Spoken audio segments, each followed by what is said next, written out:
An introduction to the book of Genesis. Genesis was completed by Moses in the wilderness of Sinai in 1513 BCE. Born in 1593 BCE, Moses was a prophet, leader, judge, historian, and mediator. He wrote the first 5 books of the Bible, called the Pentateuch, as well as Job, Psalm 90, and possibly Psalm 91. The name Genesis means origin or birth. The book explains the origin of the universe and how God prepared the earth for people to live on it. The account also describes the origin of the Israelites and their growth in Egypt until the death of Joseph in 1657 BCE. Genesis has 50 chapters. Chapters 1 and 2 outline how God, in 6 periods called days, prepared the earth for humans and then created the first man and woman, Adam and Eve. They were to fill the earth and subdue it, and they had the prospect of everlasting life. In chapter 3, Eve is tempted by a serpent to disobey God. Adam joins her in disobedience, bringing sin and death into the human family. In chapter 6, wicked angels materialize and take women as wives, producing hybrid offspring called Nephilim. Wickedness abounds, and God decides to put an end to all flesh by means of a great flood. Noah, however, has found favor with God, who tells him to build an ark to save his family and the various kinds of animals. In chapters 10 and 11, we read that after the flood, people start to build a city with a great tower, thus defying God's purpose for humans to fill the earth. But God confuses their language, scattering them. Chapters 11 to 25 focus on Abraham, a man of faith. In chapter 12, Jehovah tells Abraham, then called Abram, to enter the land where he would one day become a great nation, and the means by which all peoples will be blessed. In chapter 15, Jehovah tells Abram to look up and count the stars if he can. So your offspring will become, God says. Did you know? Genesis sets the theme for the entire Bible. The vindication of Jehovah's right to rule and the fulfillment of his purpose for the earth and mankind by means of his kingdom in the hands of a future offspring. This offspring and his work were first foretold at Genesis 3:15. The book of Revelation shows how that offspring crushes the original serpent, Satan, and brings the promised blessings to all obedient mankind. In chapter 19, God destroys Sodom, Gomorrah, and neighboring cities because of their gross sexual immorality. In chapter 22, Jehovah tells Abraham to sacrifice his son Isaac. But when Abraham attempts to do so, Jehovah stops him and reaffirms his earlier promises concerning Abraham's future offspring. Chapters 24 to 50 focus largely on Isaac, his twin sons Jacob and Esau, and Jacob's son Joseph. Isaac blesses Jacob, who then goes to distant Padan Aram. There, by means of Leah, Rachel, and their 2 maidservants, Jacob fathers many children, including 11 sons. Jacob then returns to Canaan, where God changes his name to Israel, and where Rachel gives birth to Jacob's 12th son. Chapters 37 to 41 tell how Jacob's 17-year-old son Joseph is sold by his brothers and becomes a slave to Potiphar, a court official of Pharaoh. Potiphar's wife later tries to seduce Joseph, but fails. She accuses him of sexual assault, and he is imprisoned. When Joseph is 30 years old and still a prisoner, he interprets Pharaoh's dreams with the help of God's Spirit. As a result, Joseph is set free and appointed Prime Minister of Egypt. In chapters 42 to 47, Joseph is reunited with his family, who settle in Egypt as alien residents. Chapter 49 contains Jacob's deathbed prophecy about his sons. Judah's family line will produce the promised offspring, that is, Shiloh, the one to whom the obedience of the peoples will belong. As you read the book of Genesis, note how it explains the root cause of mankind's suffering. See how and why the patriarchs gained God's favor and blessing. And read how Jehovah's promises to those men of faith point forward to Jesus Christ, the King of God's kingdom. An introduction to the book of Exodus. Exodus was written by Moses in the wilderness of Sinai in 1512 BCE, a year after the Israelites left Egypt. The book covers a period of 145 years, from Joseph's death in 1657 BCE to the construction of the tabernacle in 1512 BCE. Exodus tells us how Jehovah delivered the Israelites from slavery in Egypt, how he organized them into a nation, and how he taught them how to worship him. Exodus has 40 chapters. In chapter 1, we learn that the Israelites have increased at an extraordinary rate, causing Pharaoh to subject them to harsh slavery. Chapters 2 to 4 relate events around Moses' birth, his adoption by Pharaoh's daughter, and his flight to the land of Midian after killing an Egyptian who was oppressing a Hebrew. Many years later, Jehovah commissions Moses to lead Israel out of Egypt. In chapters 7 through 10, Moses, using his brother Aaron as spokesman, repeatedly tells Pharaoh to send Israel away, but Pharaoh refuses to do so. Jehovah responds by bringing 10 plagues on Egypt. These include turning the Nile River into blood, covering the land with frogs, and inflicting boils on man and beast. In chapter 12, God institutes the Passover.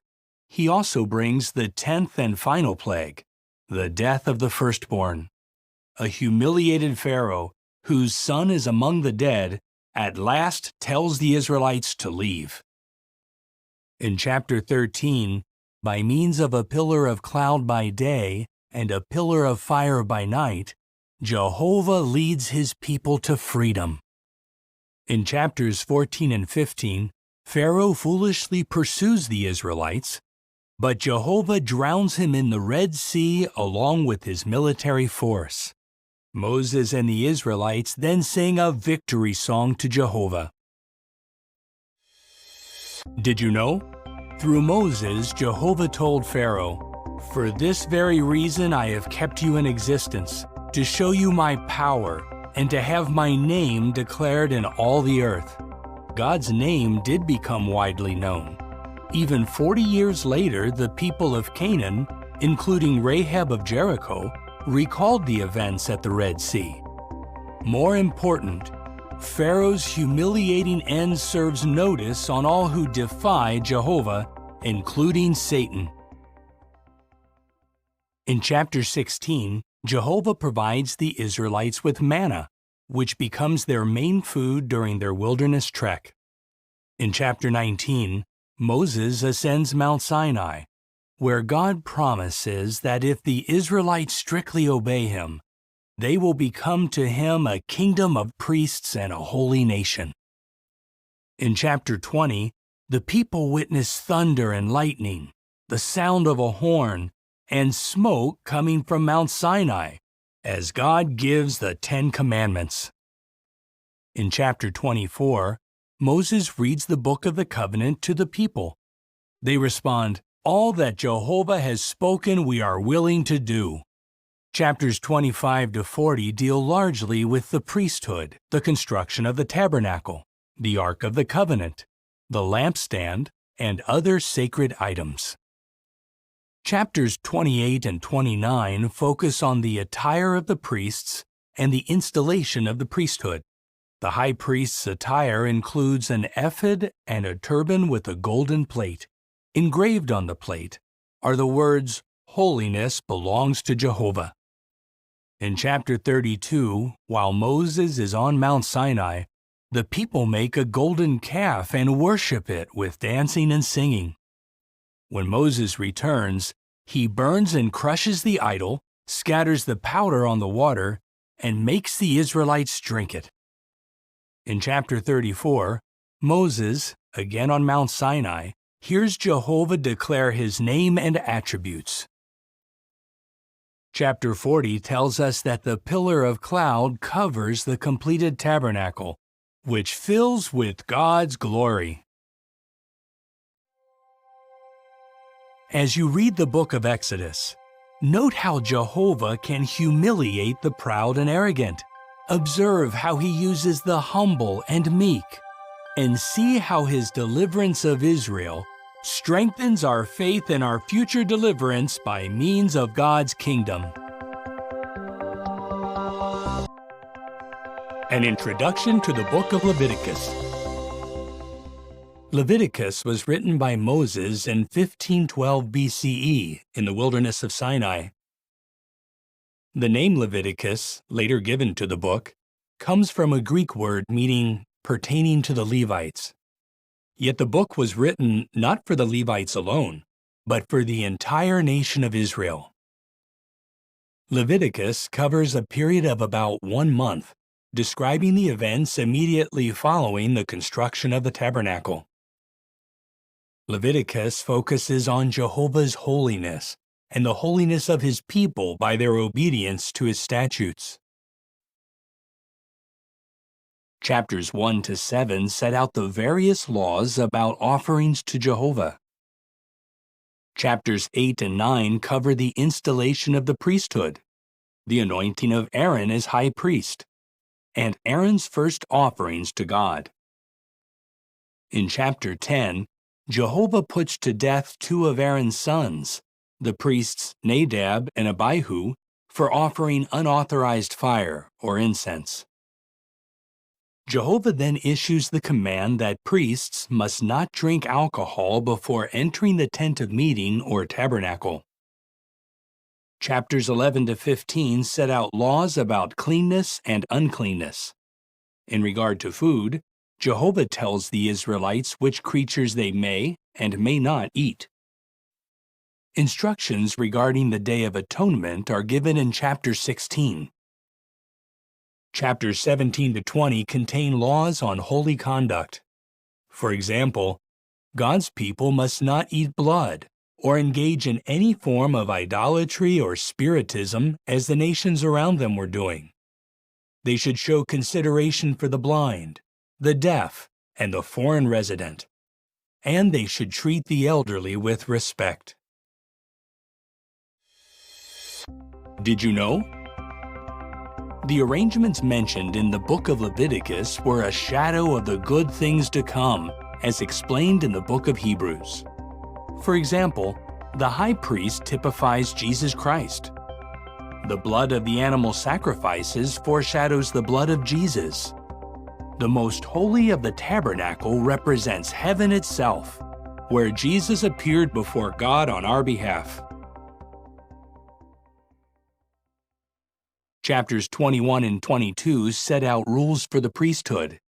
For example, those serving as priests must be sound in body, having no physical defects. Chapters 23 and 24 have instructions about festivals and holy days. Jehovah also provides directions regarding the lamps in the tabernacle and the ring-shaped loaves of showbread. Chapter 24 also highlights the sacredness of God's name. At Jehovah's command, a man who cursed that name is stoned to death. Chapter 25 contains laws about the Sabbath year, the Jubilee year, the restoration of property, and the treatment of the poor. Those who are sold into slavery must be treated kindly as hired workers. Chapter 26 spells out the blessings of obedience to Jehovah and the punishments for disobedience. Chapter 27 closes the book of Leviticus with laws about things vowed to Jehovah and things devoted to Him. As you read the book of Leviticus, note how we should strive to be holy in imitation of Jehovah, why we should deeply respect His holy name, and why we can have confidence that the entire earth will reflect God's holiness under the rule of His Son, the great high priest and king of God's kingdom. An introduction to the book of Numbers. Numbers was written by Moses.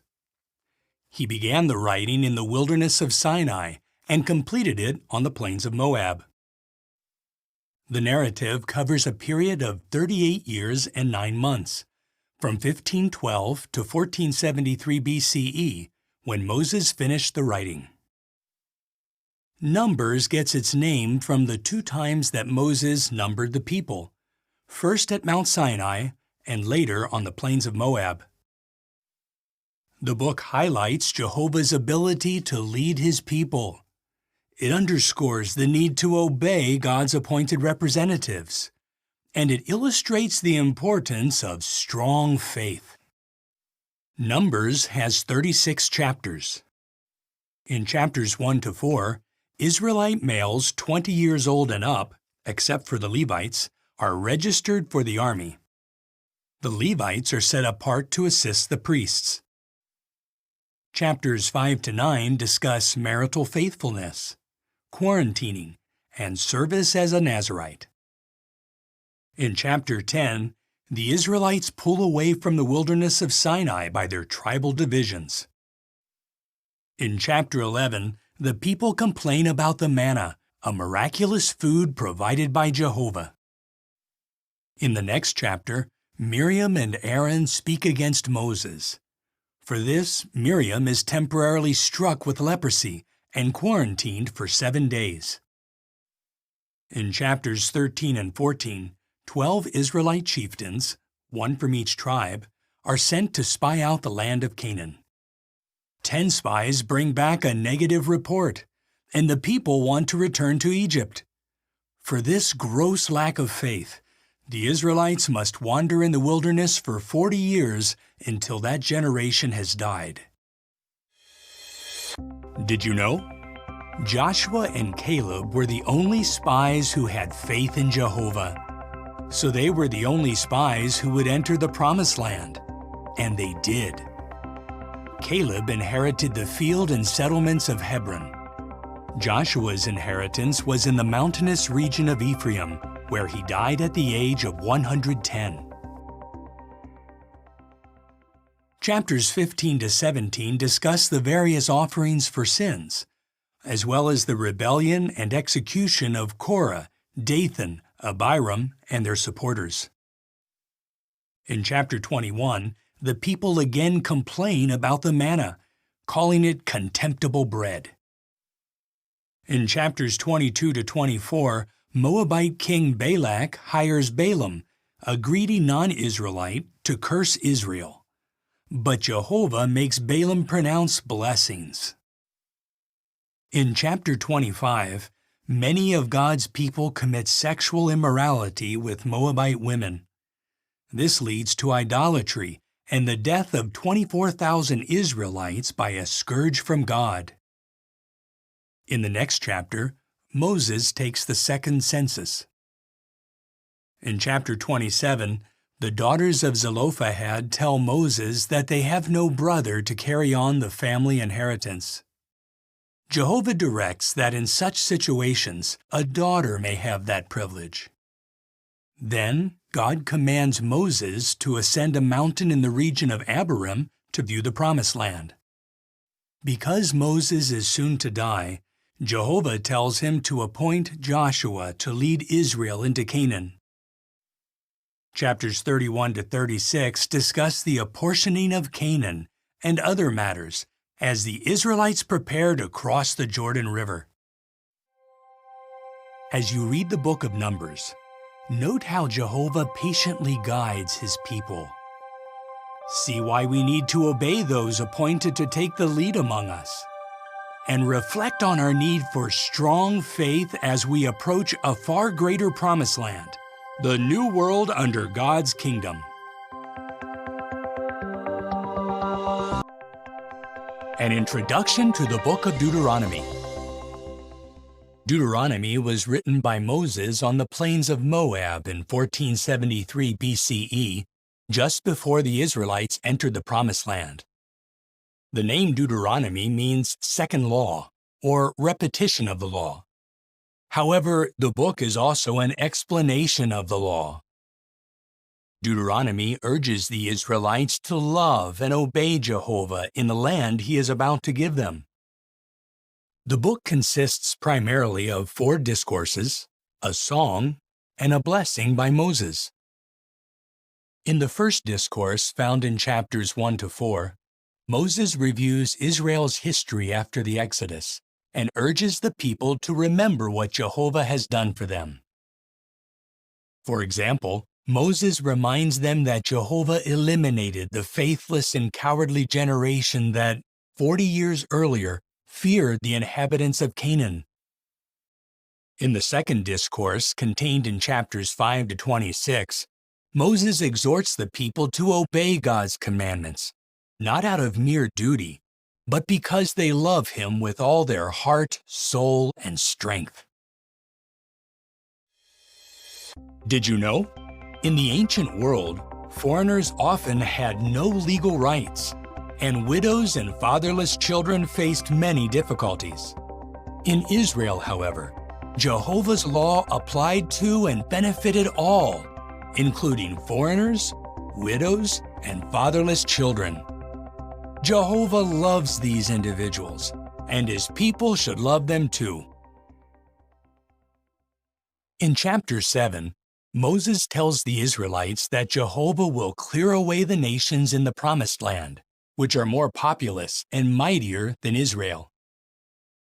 In chapter 8, Moses describes Israel's inheritance as a good land, with streams of water, wheat, barley, grapevines, fig trees, pomegranates, olive oil, and honey.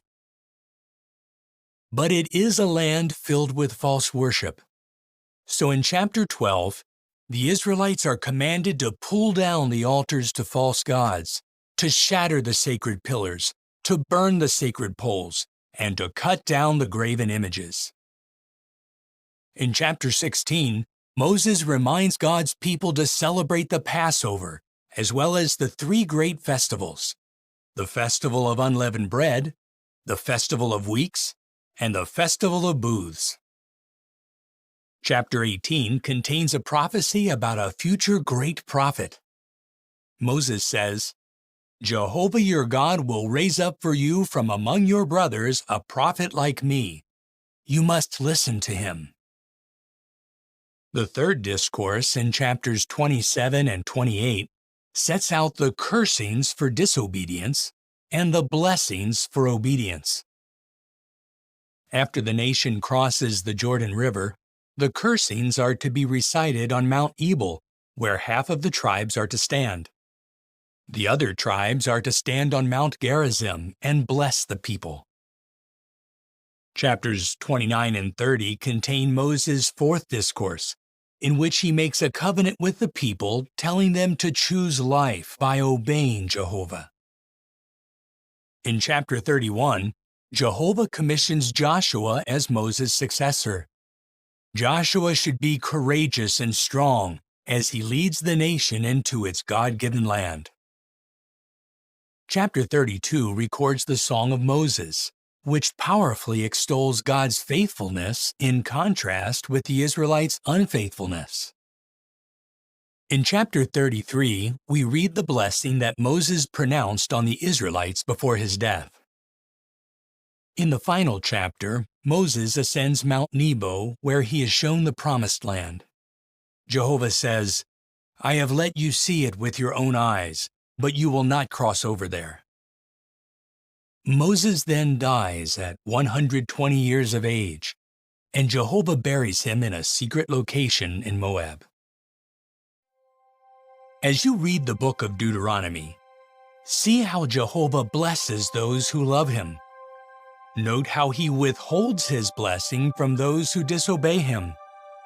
And discern how the principles behind God's law are reflected in the teachings of Jesus, the prophet like Moses, who is also the king of God's kingdom. An introduction to the book of Ezra. The book was written by Ezra, a priest from the family line of Aaron. Ezra was a man of faith who made a diligent study of the Scriptures, and as a priest, had the responsibility to teach God's Word to others. He was also a skilled copyist, a job that required meticulous attention to detail. This thoroughly researched account picks up right where he concluded the book of 2 Chronicles, following the Jewish captivity in Babylon. He wrote this book in about 460 BCE in Jerusalem. Did you know? The books of Ezra and Nehemiah were combined on one scroll. Later, though, the scroll was divided into the two books we have in our Bibles today. The book of Ezra contains 10 chapters. Chapters 1 through 6 describe the return of a small group of Jews to Jerusalem. In 537 BCE, they rebuilt the altar and celebrated the Festival of Booths, thus ending the 70-year desolation. In the following year, the foundation of the temple was laid. And although opposition halted the work for a time, the house of Jehovah was completed by 515 BCE. In chapters 7 to 10, we jump forward almost 50 years to 468 BCE, as Ezra recounts his own perilous journey to Jerusalem. Upon arrival, Ezra was shocked to find that serious sins have taken place among the Jews. He approached Jehovah in public prayer, and action was taken to restore the spiritual condition of the people. As you read the book of Ezra, take note of how Jehovah fulfilled his promise to free his people from exile in Babylon and to restore true worship in Jerusalem. Important steps leading to the appearance of the Messiah. An introduction to the book of Nehemiah. Nehemiah was a faithful Jewish man who served in the royal Persian court of Shushan. He had the high-ranking position of cupbearer to King Artaxerxes. Sometime after 443 BCE, the book of Nehemiah was written in Jerusalem. It begins by describing events that happened about 12 years after those in Ezra's account. The book contains 13 chapters that cover events that began in 456 BCE to sometime after 443 BCE. However, the first 12 chapters focus on what took place just within the first year. The events in chapters 1 and 2 began to take place near the end of 456 BCE. Men from Jerusalem told Nehemiah about the deplorable condition of the city's walls and gates. Nehemiah prayed to God for direction. In answer to Nehemiah's prayer, the Persian king sent him to Jerusalem as governor and granted him permission to rebuild the walls. Upon arrival, Nehemiah inspected the city walls. He then gathered the people and announced his mission with the words, "Let us rebuild the walls of Jerusalem." The mission to rebuild Jerusalem marked the beginning of the 70 weeks of years mentioned in Daniel's prophecy. At the end of 69 weeks of years, the Messiah would appear. Chapters 3 to 6 recount the rebuilding of Jerusalem's walls and gates despite enemy opposition. Did you know? A large workforce of men and women repaired Jerusalem's walls in just 52 days. Chapters 7 to 12 show how Nehemiah and Ezra took the lead in helping the people return to true worship. The people gathered to hear the law being read and explained. Next, the 8-day festival of booths was held. After this, the walls of Jerusalem were inaugurated. Nehemiah continued as governor of Jerusalem for 12 years before returning to his duties under King Artaxerxes. Chapter 13 tells us that Nehemiah traveled to Jerusalem a second time, only to find that the Jews had not kept their promises to Jehovah. He then took decisive action to correct the situation. As you read this stirring account, notice how Jehovah used a Persian king to accomplish his will. Observe how Nehemiah's zeal for and knowledge of God's law led to blessings. And note how the rebuilding of Jerusalem's walls became a key to understanding an important prophecy in Daniel that pointed to the appearance of the Messiah. An introduction to the book of Esther. Esther is the second of 2 Bible books bearing a woman's name. The Jewish woman Esther is featured prominently in the account, which was most likely written by Mordecai, Esther's older cousin. When Esther was orphaned, Mordecai became her guardian.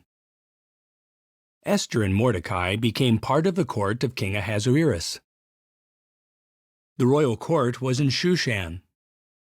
The city of Shushan was located in the heart of the Persian Empire, which spanned from India to Ethiopia. The book of Esther records events that began in 493 BCE. It was written about 475 BCE and completed before the books of Ezra and Nehemiah were written. In Esther's day, a small remnant of Jews had already returned to rebuild the temple in Jerusalem, but many others still lived throughout the Persian Empire. The book of Esther contains 10 chapters. Chapters 1 and 2 record the Persian king's search throughout the empire for a new queen. Esther was finally chosen. Chapters 3 to 7 disclose how Haman, an enemy of God's people, rose to the position of prime minister and hatched a plot to annihilate the Jews. Haman used the king's signet ring to seal a decree ordering the death of all the Jews, including Mordecai. If successful, Haman's plan would have cut off the family line leading to the Messiah. Upon learning of the plot, Esther decided to follow Mordecai's advice and approach King Ahasuerus. Did you know? Appearing before the king unsummoned could have meant a death sentence. Only if the king held out his golden scepter could the offender be spared. Esther courageously approached the king and exposed the wicked plot. Upon learning of it, the king was so furious that he had Haman executed. Chapters 8 to 10 relate how Mordecai is appointed prime minister in place of Haman. Esther and Mordecai enacted a new legal decree, sealed with the king's own signet ring, that authorized the Jews to defend themselves when attacked. The decree was sent throughout the empire. Jehovah gave the Jews a great victory and preserved the family line leading to the Messiah. As you read this book, note how Mordecai and Esther skillfully used the Persian legal system to protect the Jews, how Jehovah can deliver his people out of any situation, and how young Esther courageously risked her life to protect God's people and the family line leading to the Messiah.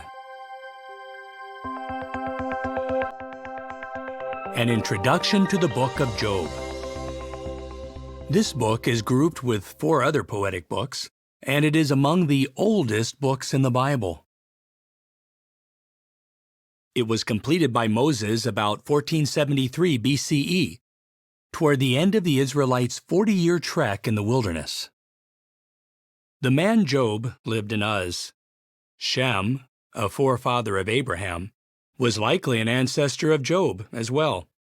Even though Job was not an Israelite, he was a worshiper of Jehovah. Job was very wealthy. He had many servants and owned thousands of sheep, camels, and other livestock. He and his wife had 10 children, and he was highly respected in his community. However, all of this was lost because of a series of tragic events. At the time Job's trials took place, Jehovah said that there was no one like Job on the earth. Therefore, we can place these events after the death of the faithful man Joseph, but before Moses became leader over Israel. The book of Job contains 42 chapters. Chapters 1 and 2 reveal events that took place in the heavens. Satan challenged Jehovah and claimed that Job would not remain faithful when faced with adversity. Chapters 3 to 31 contain several rounds of debates between Job and his 3 companions, Eliphaz, Bildad, and Zophar. Eliphaz ridiculed Job's integrity and implied that man is useless to God. Bildad suggested that Job was suffering as punishment for his sins. Zophar harshly insinuated that Job was wicked. Job attempted to defend himself from these accusations, but in doing so, he made incorrect statements about Jehovah. In chapters 32 to 37, after listening to what Job and his companions had to say, the young man Elihu offers wise counsel. Then, in chapters 38 to 41, Jehovah, speaking out of a windstorm, corrects Job's thinking with thought-provoking questions about creation. Did you know? The book of Job describes the earth as suspended upon nothing, a fact that was not widely recognized until centuries later. In the final chapter, God commands Job's 3 companions to offer a sacrifice and tells them that Job will pray in their behalf. Jehovah then restored Job's health and reputation, gave him double the wealth he had before, blessed him with 7 more sons and 3 more daughters, and allowed him to live for an additional 140 years. As you read this book, pay attention to how this account proves that Jehovah is not the cause of human suffering, how events in the heavens help us to understand the issue of universal sovereignty, and how the outcome of Job's trials gives us a glimpse of future kingdom blessings for those who remain loyal to Jehovah. An introduction to the book of Psalms. Psalms is a compilation of sacred songs, which have been an important feature of true worship that highlight giving praise to Jehovah. In fact, God's name, Jehovah, and a shortened form of it, Jah, appear almost 800 times throughout the book. The writing of the book of Psalms spanned about 1,000 years. Moses is considered to be the earliest composer. The Psalms were compiled after the return of the Jews to Jerusalem from Babylonian exile, apparently by the scribe Ezra. Although Jehovah inspired such men as Solomon, the sons of Korah, the house of Asaph, and others to pen these moving expressions of faith, more than half of the Psalms are attributed to David. The different experiences in David's life provided the background for many of the Psalms. The headings or superscriptions found at the beginning of many Psalms identify the writer and give other information about the Psalm. The book is made up of 150 chapters. It is the largest book of the Bible. The Psalms were compiled into 5 separate books or volumes. Several themes are developed in these lyrical works. Consider just 3 of them. Praise to Jehovah is a recurring theme. Many Psalms praise Jehovah for His saving acts. Other Psalms praise Jehovah for His creative works, from the marvels of the human body to the earth and seas. Psalm 83 praises Jehovah as the Most High over all the earth. Another theme developed in Psalms is that Jehovah helps and comforts those who love Him. Jehovah is referred to as the hearer of prayer and as a merciful Father who pardons repentant sinners. Psalm 23 describes Jehovah as a loving shepherd who guides, protects, and cares for His people. An additional theme is that Jehovah will transform the earth into a paradise by means of the Messianic kingdom. This kingdom will remove all wickedness and bring peace to the earth. Certain psalms are grouped together. For example, Psalms 113 to 118 form the group called the Hallel Psalms. Did you know? It is likely that Jesus and His disciples sang these very psalms after the Lord's evening meal. Psalms 120 to 134 are called the Songs of the Ascents.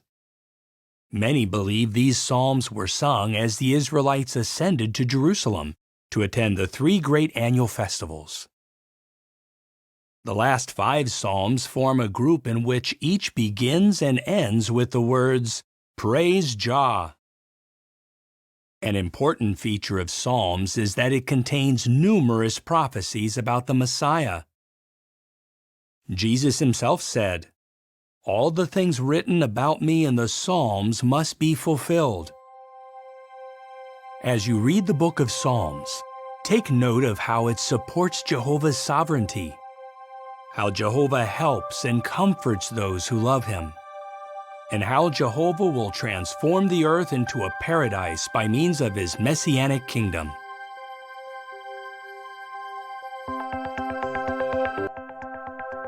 An introduction to the book of Proverbs. King Solomon composed the majority of the Proverbs. Solomon became king of Israel in 1037 BCE, and Jehovah gave him extraordinary wisdom. Most of Solomon's Proverbs, or wise sayings, were written down during his reign.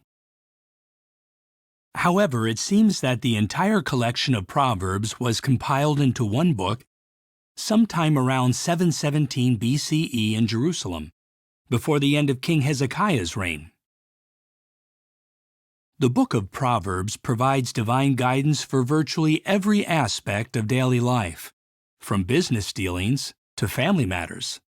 As such, it helps prepare us for life under God's kingdom. Proverbs contains 31 chapters and may be divided into 5 sections.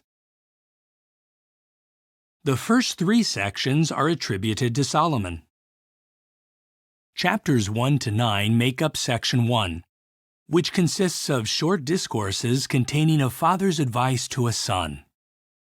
The father warns the son about the bad results of acting on wrong desires, while emphasizing the good results of trusting in God's wisdom. Section 2, called the Proverbs of Solomon, and Section 3, called the Proverbs of Solomon transcribed by King Hezekiah's men, both present concise sayings designed to make the reader think. Many of these proverbs contrast the traits we should avoid with the ones we should cultivate. Many contrasts are used, such as laziness versus diligence, and selfishness versus generosity. These short parallels are instructive and easy to follow. These 2 sections contain more than 500 of Solomon's Proverbs. Did you know? The Bible tells us that King Solomon spoke 3,000 proverbs and composed 1,005 songs. Chapter 30 makes up the 4th section and was written by Agur. He uses comparisons of 4 to help us reflect on godly wisdom, such as 4 things that are small, yet instinctively wise. The final chapter was composed by Lemuel. Some believe that Lemuel is another name for Solomon.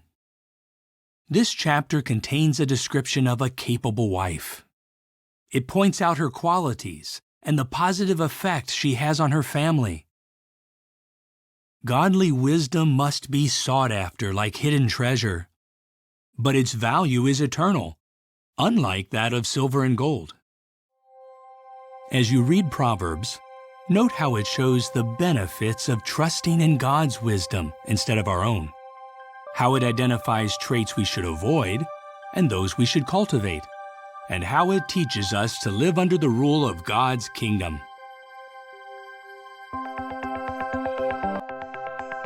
An introduction to the book of Ecclesiastes. King Solomon, who ruled over Israel from Jerusalem, wrote this book. Ecclesiastes was completed many years into Solomon's reign, but before his fall into idolatry. Ecclesiastes contains 12 chapters. In chapter 1, Solomon discusses the futility of human activity. In chapter 2, he looks for meaning in life by evaluating his many pursuits. Solomon writes that pursuing wealth and magnificent accomplishments is like chasing after the wind. Chapters 3 to 6 present observations by Solomon that help us cultivate godly wisdom. He shows that there is an appointed time for everything. He encourages hard work, and he extols the benefits of friendship. He refers to the enjoyment of food and the rejoicing over one's work as the gift of God. Chapters 7 to 11 provide a sobering discussion of life in this world. Solomon observes that life is short, and that man needs to use his time, energy, and resources in the best way possible. This will help him make a good name or reputation with God. Did you know? Solomon alluded to the Earth's water cycle centuries before scientists understood this process. In chapter 12, he encourages young ones to make wise choices before the challenges of old age arrive. Then he sums up all that he discussed with the words, "Fear the true God and keep his commandments, for this is the whole obligation of man."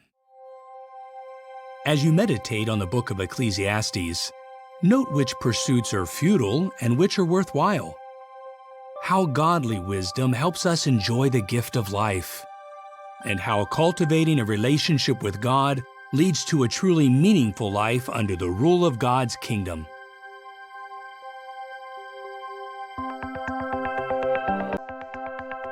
An introduction to the Song of Solomon, also known as Canticles. King Solomon wrote this poetic book in Jerusalem. It was composed sometime after the temple was built. Of the many songs composed by Solomon, this is considered his greatest. The main character is the Shulamite girl. Other characters included in this drama are the Shulamite's brothers, the shepherd, Solomon, the daughters of Jerusalem or ladies of Solomon's court, and the daughters of Zion or women of Jerusalem. The song is presented through a series of conversations in which the speakers are constantly changing.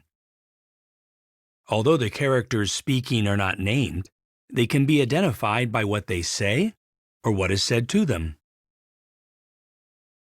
The Song of Solomon consists of 8 chapters. Chapters 1 and 2 contain events that take place near the town of Shunem, which was also called Shulam. The Shulamite girl is brought into Solomon's camp, but she resists his advances and declares that she can love only her dear shepherd. Did you know? Shunem was the birthplace of David's nurse Abishag, and the place where the prophet Elisha often stayed with a family.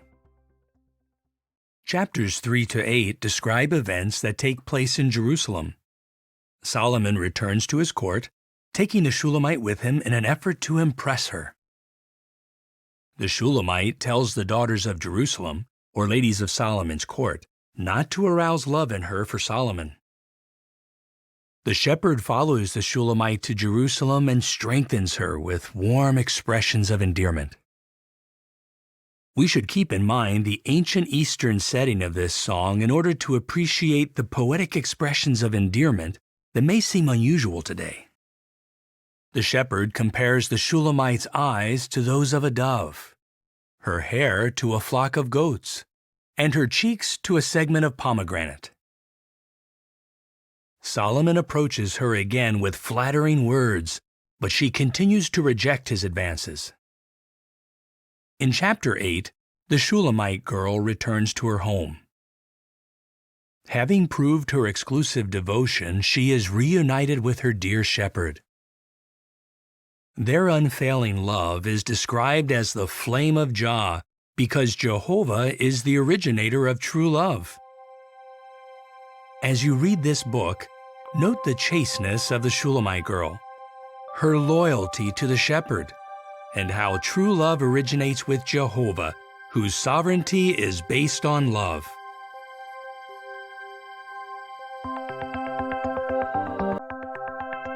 An introduction to the book of Isaiah. Isaiah served as Jehovah's prophet. He wrote the book bearing his name while stationed in Jerusalem, the capital of the two-tribe kingdom of Judah. Isaiah had two sons, Shear-Jashub and Maher-Shalal-Hash-Baz. Their names signified events that would soon affect the kingdom of Judah. Isaiah prophesied for at least 46 years during the reigns of Judean kings Uzziah, Jotham, Ahaz, and Hezekiah. He completed the book sometime after 732 BCE.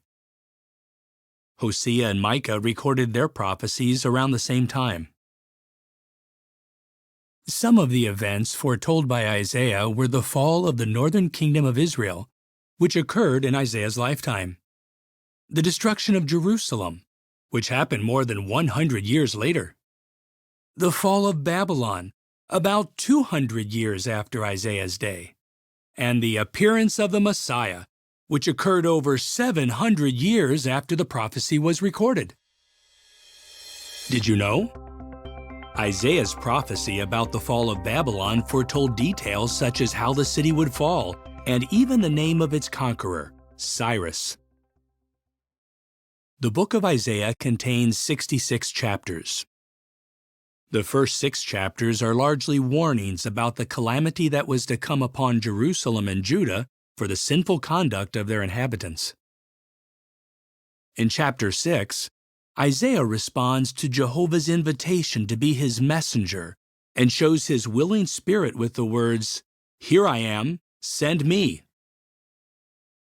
Chapters 7 to 12 deal with the threat of enemy invasion from the combined forces of Syria and the northern 10-tribe kingdom of Israel. But in fulfillment of Isaiah's prophecy, Assyria defeated these two nations, removing the threat. Chapters 13 to 23 include pronouncements against Babylon and other nations for their cruelty to God's people. Chapters 24 to 35 contain messages of desolation and of restoration for Jehovah's people. Among their acts of unfaithfulness, the people of Judah turned to Assyria for protection instead of looking to Jehovah. The people of Israel turned to Egypt. In chapters 36 to 39, we read about thrilling events that occurred during King Hezekiah's reign. The Assyrian king Sennacherib invades Judah and threatens to destroy Jerusalem if the city does not surrender. Hezekiah prays to Jehovah for deliverance. Jehovah reassured Hezekiah that Jerusalem would be safe, and then miraculously delivered his people by sending an angel who destroyed 185,000 Assyrian warriors in just one night. Despite this deliverance, Judah's sins would eventually lead to Jerusalem's destruction and the Jews' exile in Babylon. In chapters 40 to 66, Jehovah comforts his people and promises to restore true worship to Jerusalem after they return from exile. You will notice that often Isaiah's prophecy focuses on God's kingdom, in which the Messiah rules and restores true worship forever. Isaiah foretold many details about the Messiah. For example, that he would be born of a virgin, come from the family line of David, reside in Galilee, and cure the sick. Jesus Christ and his apostles quoted Isaiah's prophecy more than any other to make clear the identification of the Messiah. Jesus even read Isaiah 61, 1 and 2 in the synagogue in Nazareth and applied the words to himself. As you read the book of Isaiah, note how Jehovah's prophetic judgments always come true. How Jehovah provides salvation for those who trust him, and how the foretold reign of the Messiah will bring everlasting peace to the earth.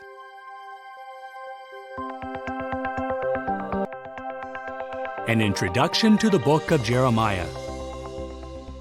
Jehovah used the prophet Jeremiah to write one of the largest books in the Bible. In addition to being a prophetic book, the book of Jeremiah provides an account of the prophet's own experiences and personal feelings. Before Jeremiah was born, Jehovah took special interest in this boy who would be born into a priestly family. Jeremiah became a researcher and an accurate historian.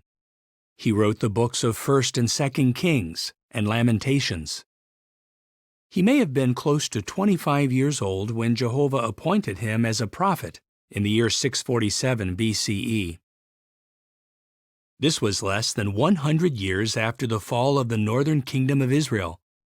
It was a time of turbulent changes as rival powers jockeyed for control of the region.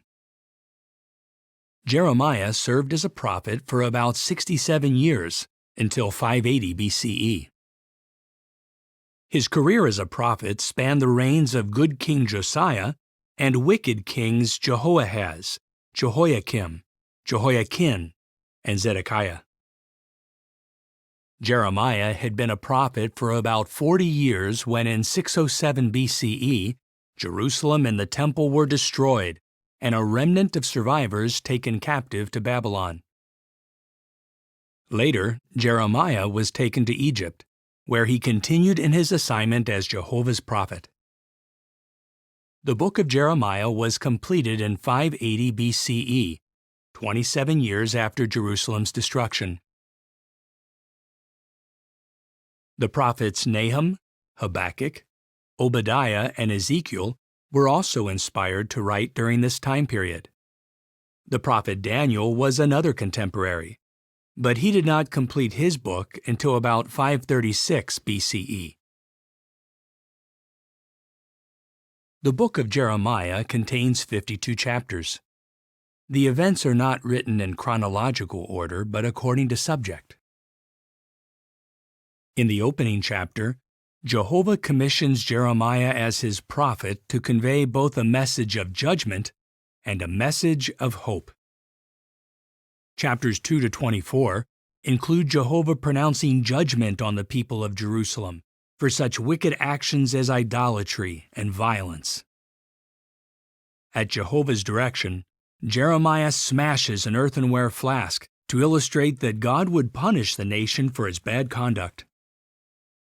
Chapters 29 to 34 contain comfort for faithful Jewish exiles. Jeremiah restates Jehovah's promise to restore the Jews to Jerusalem and to fulfill his covenant with David for an everlasting kingdom that will bring about righteousness in all the earth. Did you know? The prophet Daniel discerned from the book of Jeremiah that the desolation of Jerusalem would last for 70 years and that God's people were about to be released. Many chapters recount how Jeremiah boldly proclaimed Jehovah's message in the face of fierce persecution. In chapter 36, Jeremiah dictates to his secretary Baruch the words Jehovah directed against God's people and all the nations. On hearing the message read to him, King Jehoiakim cuts up the scroll and throws it into the fire. However, Jehovah directs Jeremiah to have it written again. Chapter 38 relates how King Zedekiah hands Jeremiah over to his enemies, who throw the prophet into a muddy cistern. He is rescued later by Ebed-Melech, a faithful worshiper of Jehovah. The book of Jeremiah contains strong pronouncements of judgment against many nations, including Egypt, Philistia, Moab, Ammon, Edom, and Babylon. These nations were condemned for their enmity toward God's people. Among the events that Jeremiah recorded are the last days of Jerusalem, Babylon's destruction of the city, and the aftermath of the destruction. As you study the book of Jeremiah, observe how Jehovah condemned the wicked, but gave hope to the faithful. How Jeremiah faithfully stuck to his assignment despite hardship, and how Jehovah promised to establish a kingdom that will bring about righteousness in all the earth. An introduction to the Book of Lamentations. The prophet Jeremiah composed the Book of Lamentations shortly after witnessing the siege and destruction of Jerusalem by Babylon in 607 BCE. Jeremiah expresses deep sadness over the catastrophe that befell Jerusalem. The book is organized into 5 chapters, or poems.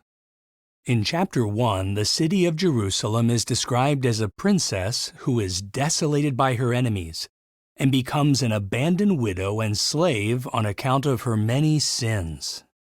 Chapter 2 reveals that it was Jehovah himself who brought about Jerusalem's destruction. Those who pass by its ruined walls are amazed at the complete devastation. In chapter 3, Jeremiah speaks of the desolate nation as an afflicted man who pleads with Jehovah to remember his pitiable and homeless state. However, Jeremiah shows a waiting attitude and expresses hope that Jehovah will, in his loyal love and mercy, restore the nation. Chapter 4 shifts attention to Jehovah's temple. Although it was once the glorious center of true worship, it was now devastated. Jeremiah relates the horrific conditions, deprivation, famine, and death that existed in Jerusalem during its final siege. Did you know? The first 4 chapters are acrostic poems. In each one, successive verses or groups of verses begin with a different letter of the Hebrew alphabet. Chapter 5 is written from the perspective of Jerusalem's former inhabitants, who have lost their homes and freedom.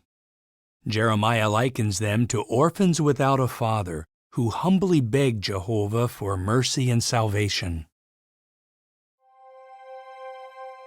As you consider the 5 poems of Lamentations, notice how rebellion brings divine judgment, how repentance leads to divine mercy, and how sorrow will give way to rejoicing under the rule of God's kingdom.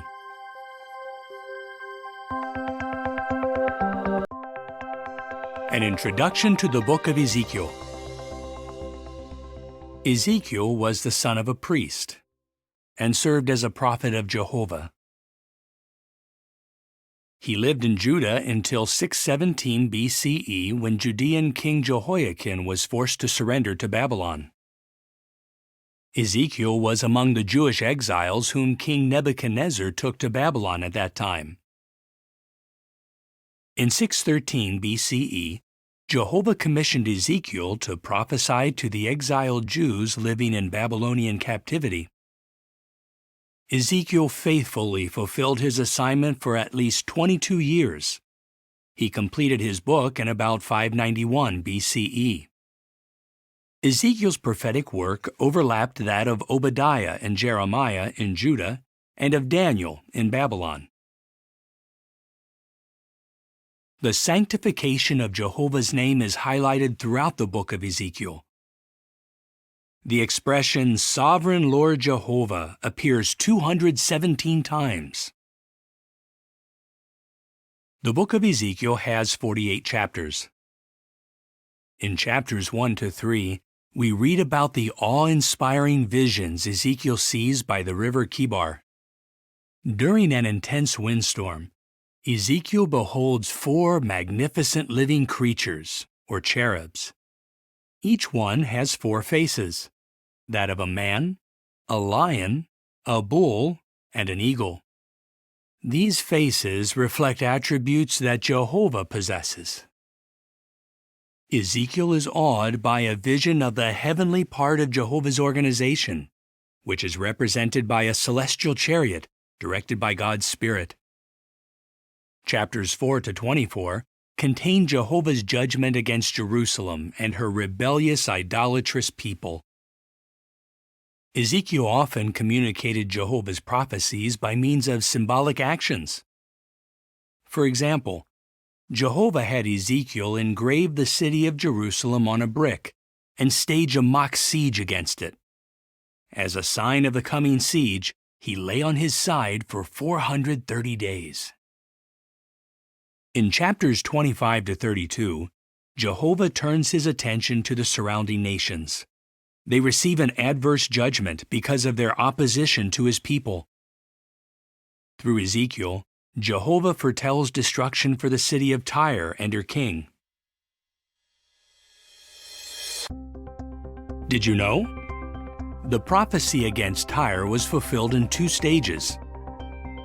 Years after Nebuchadnezzar devastated the mainland city, Alexander the Great completed the destruction by building a causeway to the island city of Tyre, using the rubble remaining from Nebuchadnezzar's conquest. Chapters 33 to 48 contain a message of hope and of the restoration of pure worship. In chapters 40 to 48, we read of Jehovah giving Ezekiel a vision of a temple. This vision of the temple underscores Jehovah's high standards for true worship. As you study this prophetic book, take note of Jehovah's awe-inspiring qualities, Ezekiel's unswerving obedience to his instructions, and Jehovah's promise to unite all mankind in pure worship by means of the kingdom.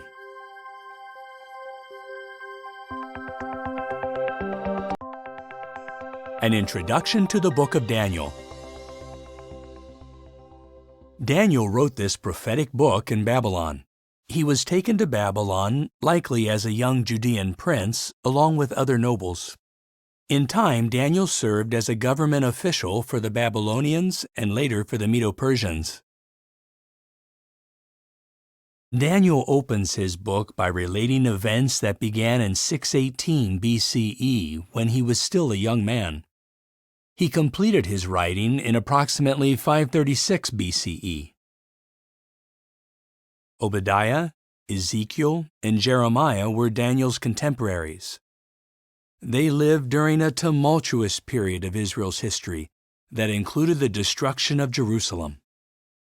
Daniel witnessed the Medo-Persian conquest of Babylon and the return of a faithful remnant of God's people to Jerusalem. However, he did not join those returning to Jerusalem, likely because of his advanced age. The book of Daniel has 12 chapters. Chapters 1 to 6 record in chronological order the experiences of Daniel and those of his 3 companions. Chapters 7 to 12 contain Daniel's account of prophetic dreams and visions that he received by inspiration. Chapters 1, 3, and 6 recount the various tests of integrity that Daniel and his Hebrew companions successfully meet. As young men, they reject food and drink that would make them unclean in God's sight. Sometime after this, Daniel's 3 companions, Shadrach, Meshach, and Abednego, bravely face death in a fiery furnace for refusing to worship an image representing the Babylonian state. Years later, despite an official decree prohibiting petitions to anyone but Darius, Daniel perseveres in prayer to Jehovah, and as a result, is thrown into a lion's pit. With each test, Daniel and his companions maintain their integrity, and Jehovah protects them. Chapters 2 and 4 describe how Jehovah gives Daniel the ability to interpret 2 of King Nebuchadnezzar's dreams. Each of these divinely sent dreams has prophetic significance. The first dream is of an immense image made of various metals. This image represents successive world powers that have had a major influence on God's people. The prophecy ends with the destruction of these powers, and with God's kingdom as the only government ruling over mankind. Nebuchadnezzar's second dream features a tree that reaches to the heavens. It is cut down, and the stump is banded for 7 times. This symbolizes an interruption of rulership. However, the stump is allowed to remain, indicating a restoration of rulership. Chapter 5 relates that handwriting miraculously appears on the wall of the palace where Babylonian King Belshazzar holds a feast. Daniel tells Belshazzar that the handwriting warns of the conquest of Babylon by the Medes and the Persians. Babylon falls that very night. Did you know? A large portion of the book of Daniel was written in the Aramaic language. Aramaic was commonly spoken in ancient times, having the same letters in its alphabet as did Hebrew. Chapters 7 and 8 describe the visions Daniel sees of a series of beasts that picture the rise and fall of Babylon, Medo-Persia, Greece, and Rome. Also, Jehovah gives his Son an everlasting kingdom that will replace all human governments. Chapter 9 relates that Daniel discerns from his study of God's written word that the Jews' release from captivity is imminent. Next, we read that while Daniel is praying, an angel appears to him and reveals details concerning the Messiah. Chapters 10 to 12 discuss the event when an angel again visits Daniel, encourages him, and gives him an additional vision of the future. A large part of the prophecy describes a conflict between 2 kings locked in a struggle for supremacy. The fulfillment of the prophecy would extend to the final part of the days. The angel reassures Daniel of God's approval and tells him that, although he will soon rest in death, he will stand up in the resurrection at the end of the days. As you read this book, note how much Jehovah values Daniel's faithfulness, how Jehovah maneuvers kings and kingdoms according to his purpose, and how Jehovah gives his Son an everlasting kingdom that will replace all human governments.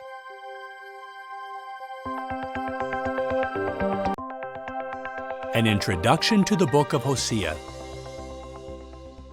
Hosea served as a prophet to the 10-tribe kingdom of Israel, and his prophecies were directed mainly to that nation.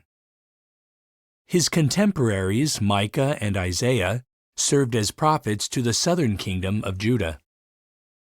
Hosea began his service no later than 804 BCE, during the reign of King Jeroboam II. His career as a prophet continued for about 60 years until sometime after 745 BCE, when he completed the book bearing his name. Hosea prophesied amid great political turmoil. 4 kings of Israel were assassinated during this period. The book of Hosea has 14 chapters.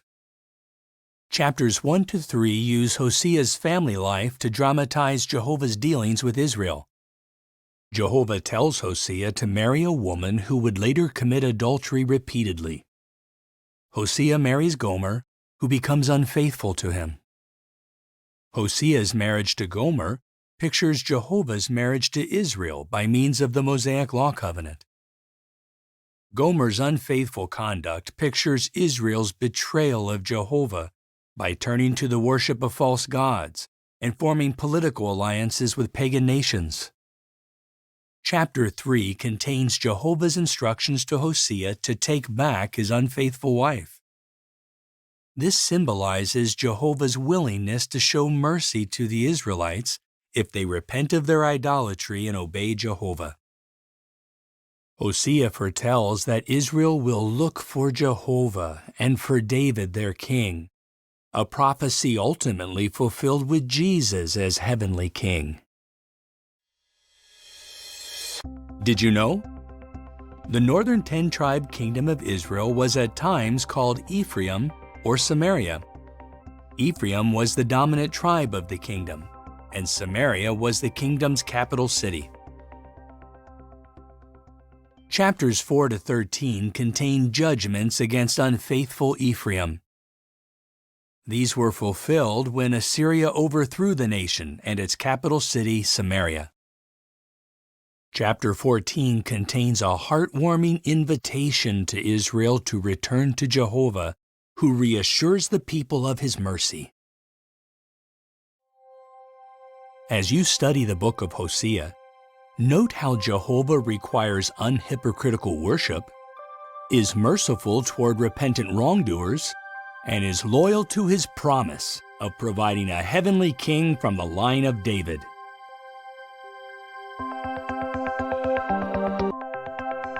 An introduction to the book of Joel. Joel prophesied to the two-tribe kingdom of Judah during the 9th century BCE, and he appears to have recorded his prophecies about 820 BCE, in the days of King Uzziah. Joel was a contemporary of the prophets Jonah and Amos. The book contains 3 chapters, and it warns of the approaching day of Jehovah. Chapters 1 and 2 mention a locust plague that will devastate the land, leaving famine in its wake. The locusts have teeth like those of a lion. They run like horses, scale walls like soldiers, and sound like chariots charging into battle. Although false worship flourishes in Jerusalem and Judah, Jehovah will not let the rebellious conduct of the people continue. Judah's only hope lies in repenting and turning to Jehovah. Did you know? The Apostle Paul quoted Joel when he said, "Everyone who calls on the name of Jehovah will be saved." Calling on God's name involves knowing Him, trusting Him, obeying Him, and putting Him first in our life. In chapter 3, the nations are called to account for mistreating God's people. They are to be crushed like grapes in a winepress. Then Jehovah promises future kingdom blessings, both physical and spiritual. In heaven and on earth, all will be united in pure worship.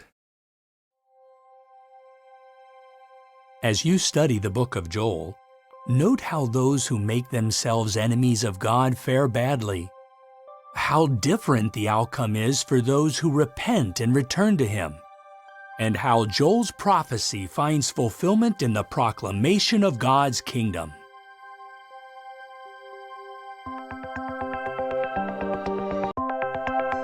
An introduction to the book of Amos. Amos, the prophet who wrote the book bearing his name, describes himself as having been a herdsman and one who took care of sycamore figs. Amos came from the Judean town of Tekoa, located south of Jerusalem. Jehovah sent Amos as a prophet primarily to the northern kingdom of Israel. Amos prophesied sometime within the period from 829 to 804 BCE, during the reign of King Jeroboam II. Amos recorded his prophecy by about 804 BCE, after he returned to Judah. He was a contemporary of the prophets Jonah, Joel, and Hosea. The book of Amos has 9 chapters. Chapter 1 contains judgment messages against a number of surrounding nations. Chapter 2 records pronouncements against Moab, Judah, and the northern 10-tribe kingdom of Israel. Chapters 3 to 6 contain a message of judgment against Israel because of the nation's false religious practices and stubborn refusal to accept discipline. Israel has adopted a greedy, materialistic lifestyle. Luxury-loving wives pressure their husbands to defraud the poor and lowly. Chapters 7 and 8 present a series of impressive visions. Amos sees an unstoppable locust swarm, and then a destructive fire. Next, a plumb line illustrates how far Israel has deviated from Jehovah's requirements. Finally, a basket of summer fruit signifies that Israel's end is near. Did you know? During a meeting of the first century governing body, James, Jesus' half-brother, quoted from the book of Amos to show that Jehovah would gather kingdom heirs from both Jews and Gentiles. Chapter 9 includes Jehovah's promise to raise up the booth of David, referring to the royal line leading to the Messianic kingdom. As you read the book of Amos, note how Jehovah uses humble people to do important work, how those who put faith in material things and ignore God will not prosper, and how Jehovah foretells the establishment of the Messianic kingdom.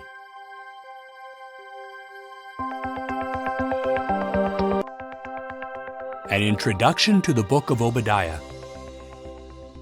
Obadiah was a prophet of Jehovah. He recorded his prophecy about 607 BCE after the Babylonians destroyed Jerusalem. Obadiah was a contemporary of Jeremiah, Daniel, and Ezekiel. The book of Obadiah is the shortest book in the Hebrew Scriptures. It has just one chapter. Obadiah conveys a judgment message against the nation of Edom. During the destruction of Jerusalem by the Babylonians, the Edomites rejoice at Israel's suffering. Edomites capture fleeing Israelites. They hand them over to the Babylonians and share in taking spoil from the conquered Jews. Did you know? The Edomites were related to the Israelites. They were descendants of Jacob's twin brother Esau. He was given the name Edom, meaning red, after he sold his birthright for some red lentil stew. Obadiah prophesies that the nation of Edom will be plundered at the hands of her former allies. This prophecy begins to be fulfilled when the Babylonians conquer Edom.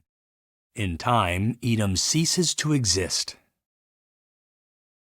In the closing verses, Jehovah promises to restore his people as a unified nation and reestablish true worship in Jerusalem.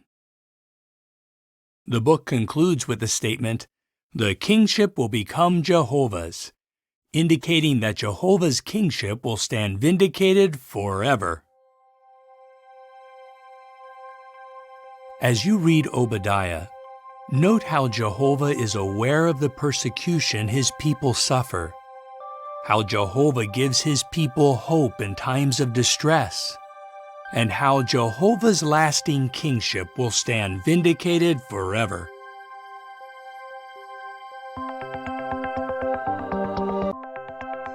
An introduction to the book of Jonah.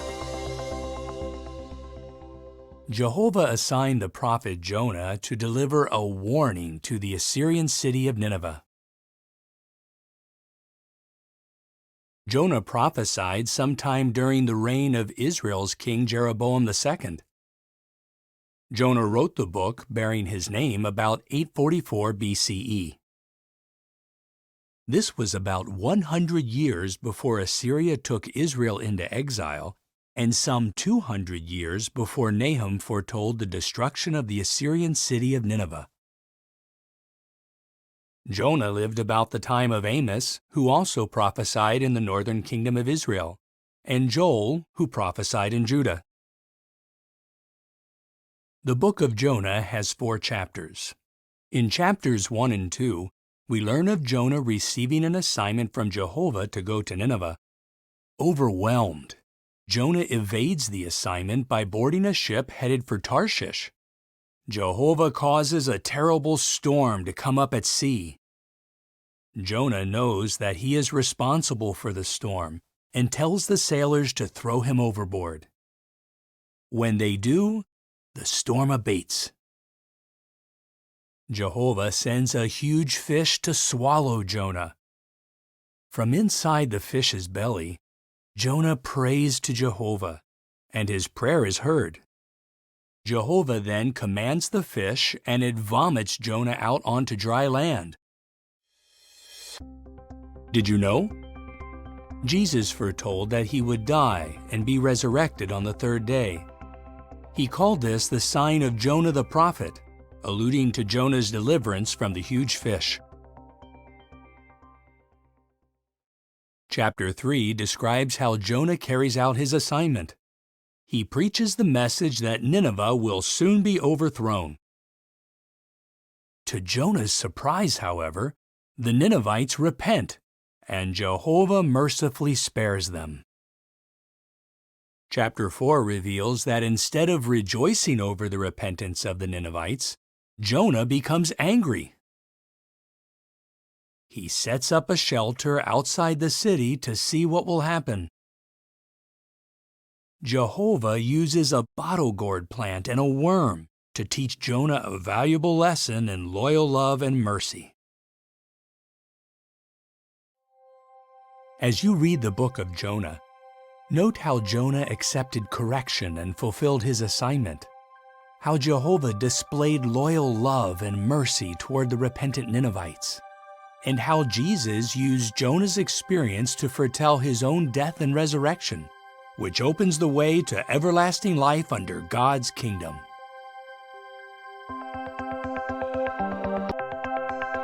An introduction to the book of Micah. Micah was a prophet from the rural village of Moresheth in Judah. He foretold that devastation would come upon Israel and Judah. Micah's familiarity with rural life is seen in the kind of illustrations he used. He served as a prophet for about 60 years during the reigns of Judean kings Jotham, Ahaz, and Hezekiah, and he completed his book in Judah sometime before 717 BCE. Hosea and Isaiah also recorded their prophecies during that time. Although the destruction of Jerusalem foretold by Micah occurred many years after his death, he probably lived to see the destruction of Israel's capital, Samaria. The book of Micah has 7 chapters.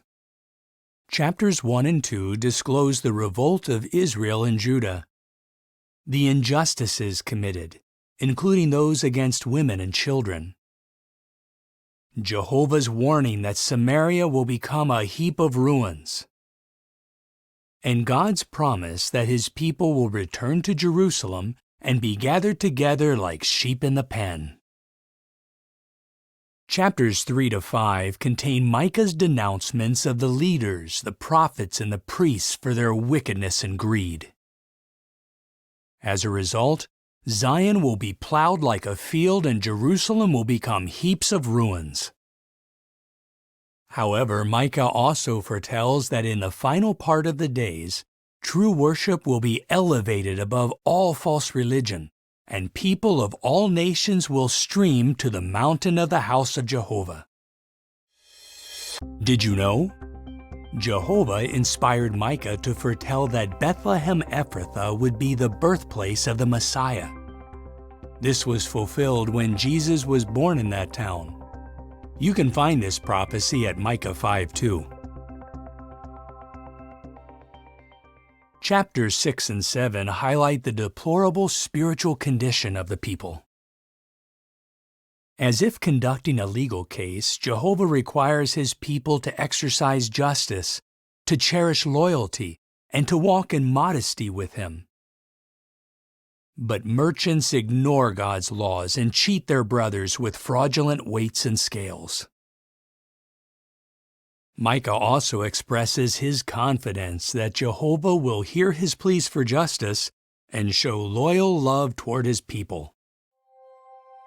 As you read the book of Micah, notice how Jehovah asks of us only what is reasonable and beneficial, how Micah trusts Jehovah to carry out judgment against the wicked, and how true worship will be restored to an elevated position by means of God's kingdom.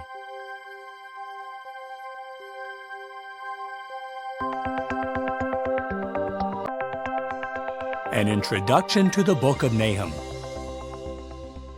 The prophet Nahum was likely living in Judah when he wrote the book bearing his name. Nahum's message focuses primarily on a single theme: the complete destruction of the Assyrian city of Nineveh. Nineveh, known for its violence and brutality, was referred to as the city of bloodshed. At one time, in response to the judgment message delivered by the prophet Jonah, the inhabitants of Nineveh repented of their wickedness. However, the Ninevites eventually returned to their wicked ways, and about 2 centuries after Jonah's prophecy, Jehovah used Nahum to prophesy against Nineveh again. The book of Nahum was completed sometime before 632 BCE, the year Nineveh was destroyed. Nahum was a contemporary of the prophets Zephaniah and Jeremiah.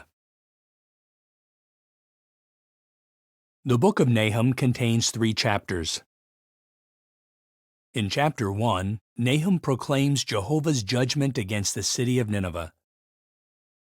The entire city, with its collection of pagan gods made of wood, stone, and metal, will be completely destroyed. This is good news for the people of Judah. Free from that cruel and dangerous enemy, they can celebrate their festivals in peace. Did you know? We can trace Nineveh's origin back to the days of Nimrod, the founder of the first empire to exist after the flood.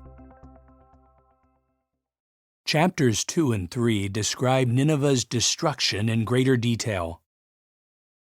Nineveh was a heavily fortified city with high walls and a moat. But Nahum prophesies that the gates of the rivers will be opened, and the palace will be dissolved. These words were fulfilled in 632 BCE, when flooding caused damage to the city. This permitted the besieging forces of Babylon and Media to capture the city and destroy it.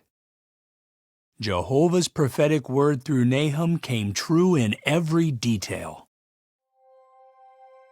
As you read the book of Nahum, consider how Jehovah hates violence, how Jehovah always fulfills His word, and how Jehovah provides comfort for all who seek peace and salvation under His kingdom.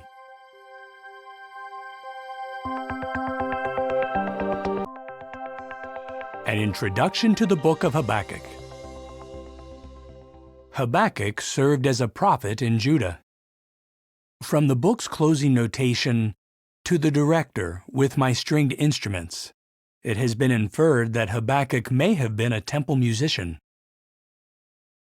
He wrote the book bearing his name about 628 BCE, some 20 years before the destruction of Jerusalem. He was a contemporary of Jeremiah, who also served in Judah. The book of Habakkuk has 3 chapters. Chapters 1 and 2 present a dialogue between Habakkuk and Jehovah. The prophet expresses dismay over the violence, oppression, and injustice that are prevalent in Judah. Jehovah declares that soon the Chaldeans will be used to punish the nation of Judah. Jehovah assures Habakkuk that this divine judgment on Judah will not be late, and that the Chaldeans will also be punished later for their own acts of cruelty and wickedness. Did you know? In Habakkuk's day, Jehovah's temple was in Jerusalem, and the Davidic dynasty had ruled uninterrupted from there for over 4 centuries. Therefore, to the Jews back then, God's allowing the Chaldeans to destroy the holy city was unthinkable. Chapter 3 is a prayer of Habakkuk that is expressed in songs of mourning. Habakkuk recalls past manifestations of Jehovah's power. Although distressed by the conditions around him, the prophet expresses confidence in Jehovah. Habakkuk declares, As for me, I will exult in Jehovah. I will be joyful in the God of my salvation. As you read Habakkuk, note how Jehovah is not indifferent to the suffering of his servants, how our confidence in Jehovah's salvation helps us endure with joy, and how Jehovah's judgments by means of his kingdom will not be late.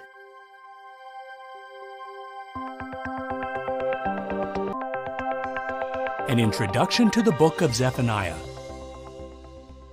Zephaniah was a prophet of Jehovah in Judah, and he wrote the book bearing his name. He prophesied early in the reign of faithful King Josiah. He completed his book before the year 648 BCE, some years before Nahum and Habakkuk wrote their books, and over 40 years before the destruction of Jerusalem in 607 BCE. The book of Zephaniah contains 3 chapters. Chapter 1 warns the people of Judah that Jehovah's day of judgment is approaching quickly. The people are focusing on material wealth, worshiping false gods, and assuming that Jehovah will not intervene in their affairs. In chapter 2, the people are urged to seek Jehovah. They should trust in God and live by his righteous standards. Did you know? Zephaniah's efforts bore fruit. Young King Josiah carried out a campaign against false worship to rid the nation of idolatry and to restore true worship at the temple. Chapter 2 conveys a message of doom against the surrounding nations of Philistia, Ammon, Moab, Ethiopia, and Assyria. In chapter 3, Jerusalem's proud inhabitants continue to disobey Jehovah despite his warning. Although Jehovah promises to remove the haughty ones, he offers hope and joy to humble, repentant ones. As you read the book of Zephaniah, note how we should guard against thinking that Jehovah's day will not arrive, how those who seek Jehovah will be saved, and how Jehovah gathers humble ones to be subjects of his kingdom.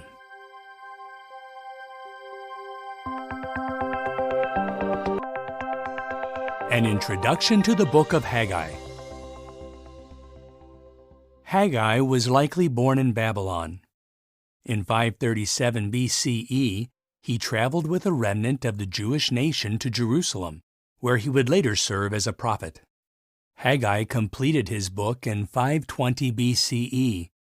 But why did Jehovah cause him to begin prophesying? In 536 BCE, the Jews laid the foundation for the new temple in Jerusalem. Sadly, the work stopped for many years because of opposition from enemies and apathy on the part of the Jews. In the year 520 BCE, Jehovah sent Haggai to rekindle the zeal of the Jews in order to resume temple construction. The temple was finally completed in 515 BCE.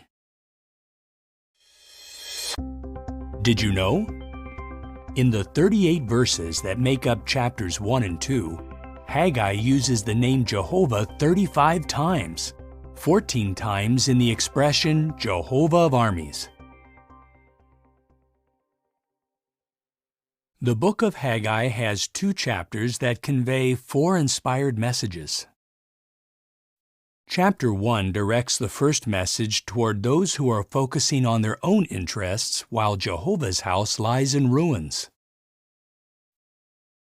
Governor Zerubbabel, High Priest Joshua, and the rest of the people respond favorably and go to work on the temple just 23 days after Haggai started to prophesy.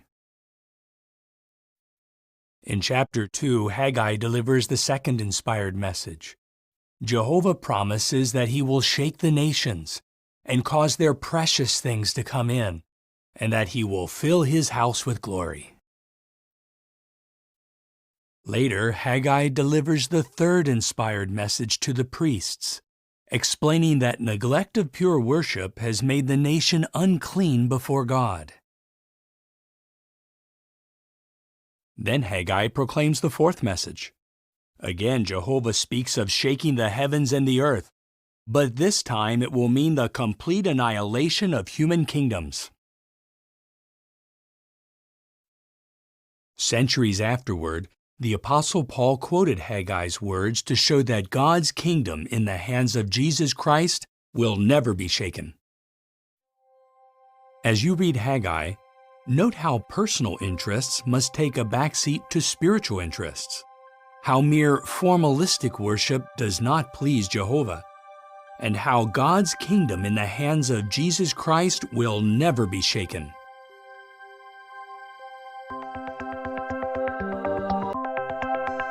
An introduction to the book of Zechariah. Zechariah began to prophesy in Jerusalem in 520 BCE, 17 years after the return from Babylonian exile. He prophesied for at least 2 years, completing the book bearing his name in 518 BCE. His work overlapped that of the prophet Haggai. The rebuilding of Jehovah's temple was at a standstill. It appeared to observers that Jehovah had forsaken the city. The people there were discouraged and focused on personal comforts.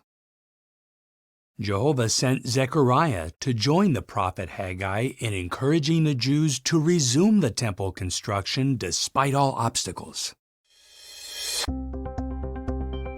Did you know? Solomon's temple was completed in just over 7 years. In contrast, when Zechariah wrote his book, the reconstruction had been underway for about 20 years, but without completion. The book of Zechariah contains 14 chapters. Chapters 1 to 6 set forth a series of intriguing visions that ensured divine backing of the work of rebuilding the temple and the return to pure worship. For example, one vision features a woman named Wickedness, who is put into a container and taken far away by 2 winged women. This illustrates that wickedness has no place among Jehovah's people. Chapters 7 and 8 urge God's people to turn from unjust treatment of the poor and to deal with one another in loyal love and mercy. Chapter 10 foretells Jehovah's turning his favorable attention to his repentant people. Zechariah also recorded several significant prophecies about the Christ. He indicated that the future king of God's kingdom would triumphantly enter Jerusalem on a donkey. Zechariah foretold God's true shepherd would be betrayed for 30 pieces of silver. Zechariah also foretold details about this messianic shepherd's death. Chapter 14 states that Jehovah forms a very great valley. This valley is for the protection of his people and results in a complete triumph of true worship. As you study the book of Zechariah, notice how Jehovah makes his work succeed despite adversity, how he describes the future king of his kingdom, and how his loyal subjects will remain safe in his valley of protection.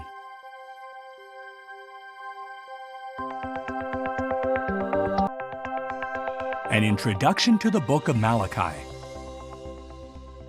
The prophet Malachi wrote this book in Jerusalem after the Jews returned from Babylon.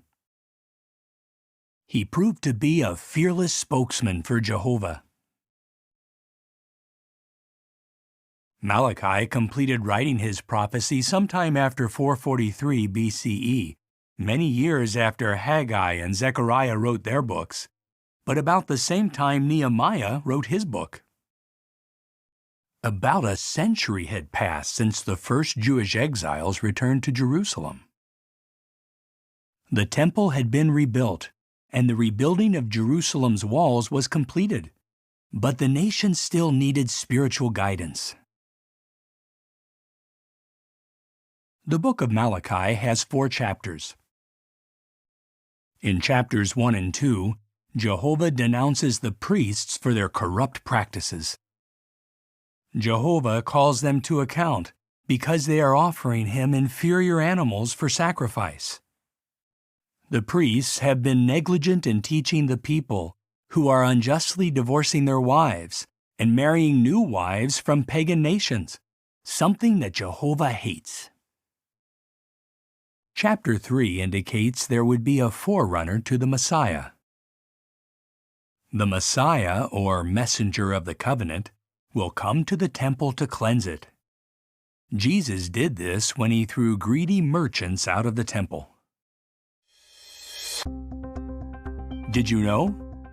Malachi mentions Elijah the prophet. However, Elijah had been long dead by the time Malachi wrote his prophecy. Jesus identified John the Baptizer as the Elijah that Malachi foresaw. In chapter 4, Malachi makes a prophetic reference to the Son of Righteousness, which highlights Jesus' role as mankind's Savior. As you read the book of Malachi, notice how Jehovah expects us to give him our best, how Jehovah hates unjust divorce, and how the messenger of the covenant, the foretold King of God's kingdom, supports true worship.